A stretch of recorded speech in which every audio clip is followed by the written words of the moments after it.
In his latest Washington Post op-ed, Dr. Scott Gottlieb says that while the Biden administration's last-minute $306 million package to fight bird flu is welcome news, there's still much more to be done when President-elect Trump takes office. Joining us right now is former FDA Commissioner Scott Gottlieb. He joins us this morning. Of course, he's also a Pfizer and Illumina board member and a CNBC contributor.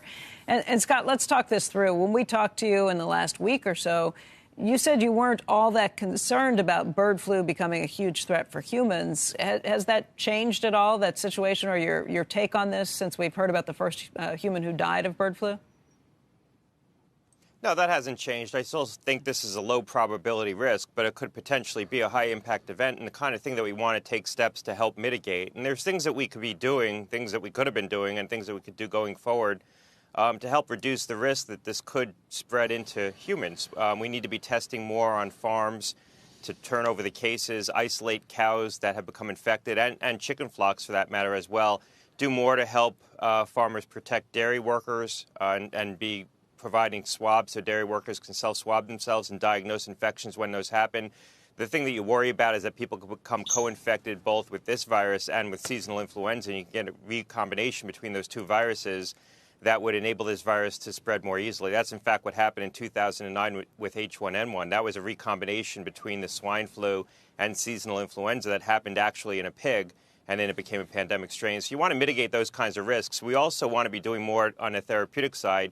We've stockpiled Tamiflu, but we haven't stockpiled the full range of antivirals that could be effective against this virus. And if you look at the New England Journal of Medicine, the case reports that were published 2 weeks ago on the two patients who became very sick, one in Louisiana and one in Canada, the strains in those patients became resistant to Tamiflu as the virus continued to progress in those two patients. And so you want to have Xofluza on hand. You want to probably have amantadine as well, the other antivirals that were given to those two patients. We haven't done that. So there's a lot that we could be doing to help mitigate this risk that we just haven't done, or we've done very late in the process.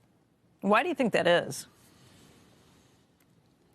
I think that there was a tug of war between human health regulators, public health regulators at CDC and FDA and other public health agencies, and state and federal agricultural officials that felt that this was going to burn out on the farms. They didn't want to take steps and interventions that were going to be costly and burdensome to the farmers, and so there was resistance. This is very structural, and it happens all the time between human health and animal health regulators. I had challenges getting my inspectors on produce farms, for example, when we had outbreaks of E. coli on produce farms, because they were reluctant to let federal regulators on those farms to do testing to try to isolate which particular fields were contaminated. And so you see this tension play out all the time. I think there really was a presumption among the animal health officials that this was going to burn its way through the dairy herd and it would eventually be extinguished. That hasn't happened. I think it's become endemic in the dairy herd right now, and we're also seeing it obviously in migratory birds. In fact, the two patients who became very sick, the patient in Canada and Louisiana, had the strain that's in migratory birds, and that's probably because, if I'm speculating here, but it's probably because they got sick by inhaling dried feces from the birds, and it got into the lower airways. So far, the infections on the dairy farms have been mostly conjunctivitis. It's not getting into the lower airways. So do you think that the officials, the state and local officials who were, and the animal control officials have changed their mind about the concern level here? Or if they don't, is there anything that will get done?